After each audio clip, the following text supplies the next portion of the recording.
கிறிஸ்பியாக ஏதாவது சாப்பிட்ணும் போல் இருக்கே. ஃப்ரிட்ஜில் பேபிகார்ன் இருந்தது. ஸோ இதை வச்சு தான் ஏதாவது பண்ணலான்னு இருக்கேன். பெருசாக எனக்கு குக்கிங்லாம் தெரியாது, ஏதோ சும்மா பண்ணுவோம்.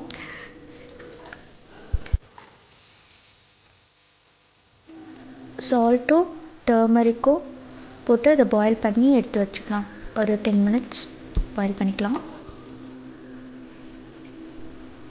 ஆவி பருக்குதா. இப்போ நமக்கு பிடிச்ச பவுடர்லாம் போட்டுக்கலாம். சில்லி பவுடர் தீர்ந்து போச்சு போல, பரவாயில்ல இருந்த போது நம்மகிட்ட இருக்கிற பவுடர் வச்சு போடுவோம். கொரியாண்டர் பவுடர், அப்புறம் கொஞ்சம் கரம் மசாலா, சீரகத்தூள்,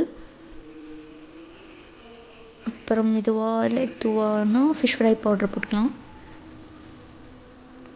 இதை சூஸ் பண்ண பெரிய காரணம்லாம் இல்லை, அதுதான் அதிகமாக இருக்க மாதிரி இருந்தது. அப்புறம் ரைஸ் ஃப்ளார், கார்ன்ஃப்ளார், கொஞ்சம் சம்பா ரவை, இவ்வளோ போட்டோமே. உப்பு போட்டோமா, சரி உப்பு கொஞ்சம் போட்டுக்கலாம். இஞ்சி பூண்டு பேஸ்ட் என்கிட்ட இல்லை, உங்ககிட்ட இருந்தால் போட்டுக்கோங்க. நான் மிக்ஸ் பண்ண பொறுமையாக மிக்ஸ் பண்ணிக்கலாம். ரவை ஆப்ஷனல் தான். நான் கிறிஸ்பியாக வரும்னு நினச்சி போட்டிருக்கேன், பட் நல்லா இருந்தால் சொல்கிறேன். அதுக்கப்புறமா நீங்கள் போடுங்க, ஓகே? என்னை நம்பியெல்லாம் போடாதீங்க, ஓகே? அப்புறம் அதை பார்ட் 2ல் ஃப்ரை பண்ணலாம்.